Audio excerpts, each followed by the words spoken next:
Hello everyone! In this video I would like to show you a card trick that can be performed using only one hand. So it's really suitable for limb different people. I'm going to use this awesome card holder as well. So check this out. Okay, so once upon a time there was a very small elementary school. This blue one, that's the school, and it had 4 classes, the first graders, the second, the third, and of course the fourth graders. 4 kids each class. And although it was a very nice place, the principal thought, yeah, it's not so good that the kids only play with each other within the class. So let's just mix them up. Let's organize just an event like a crazy day, and then we can play with each other. So that's what they did. So the principal went to the classes, the grades, and he told them that, you know what, you and maybe you go together, and you are going to go together. And then he started to mix up the classes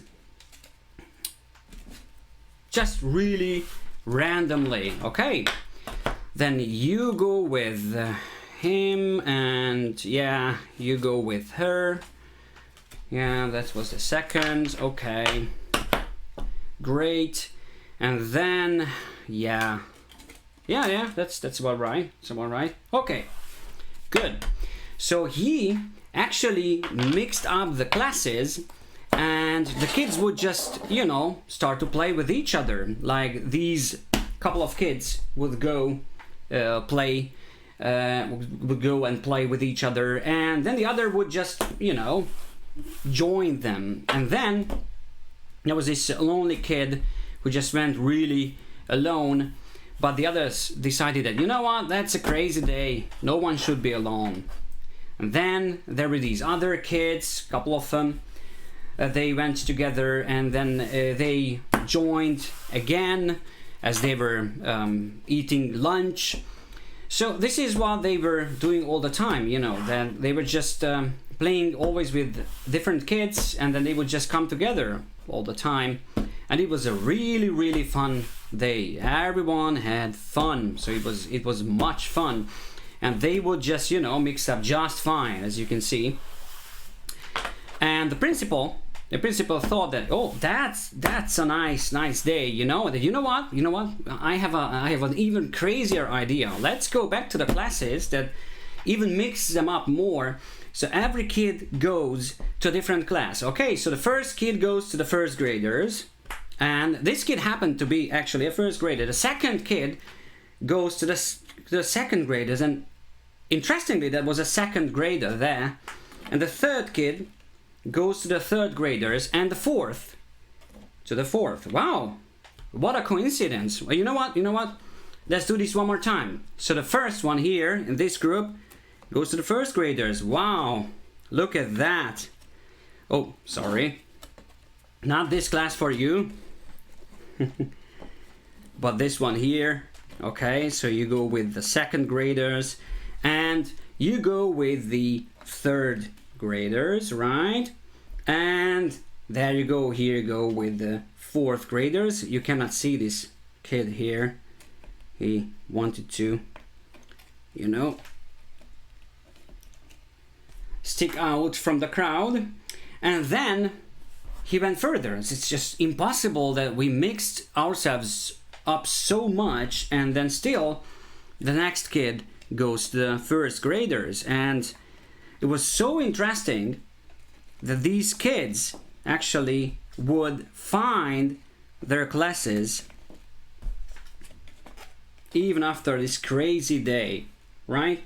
And of course, the last 4. Look at this. Great. Here's the second grader, the third grader, and last but not least, the fourth grader. So that's the story of the elementary school, of the crazy elementary school where the kids used to play together. They would just mix up and then find their places again. Okay, so as for the reveal, this trick is based on a very, very old mathematical principle where you would just mix up 16 cards and they would just find back to each other. And I did it a little bit differently because I think that the idea of this card holder should be something playing a role in the story, but of course it can be done in any way you want to have it. And of course, and this is the most important thing, it doesn't have to be the aces, the twos, the threes and the fours. It can be any suit or any kind, but 4 of them. So that's you can do it with jacks and queens and stuff, and you can make up a lot of story for that as well. So the principle goes like this: you can mix up the cards, you can show people that they are just like they are mixed up. So this is how you should mix them up in the beginning. This is what I actually didn't do in my performance, but I will just show you the principle and then you can play around with it. So now you have 4 packets with 4 different cards each, and it is important that they are in this particular order. However, if you want to showcase these, so if you want to display the cards and you want to prove that they are in fact mixed up, if you do like this, then they would just spot that it's 1 2 3 4 1 2 3 4. So what you can do, and this is actually the most important thing in this trick, you can just cut the deck once, and then you can display it. It's going to be the 3, and then you can just show very quickly that they are mixed up. They are not going to spot so easily the sequence, right? Or you can just do a fan or something. You know, these cards are always mixed up, and after that you can just cut the deck however you want, but it must be always just 1 to from the top, 1 to the table, and then back.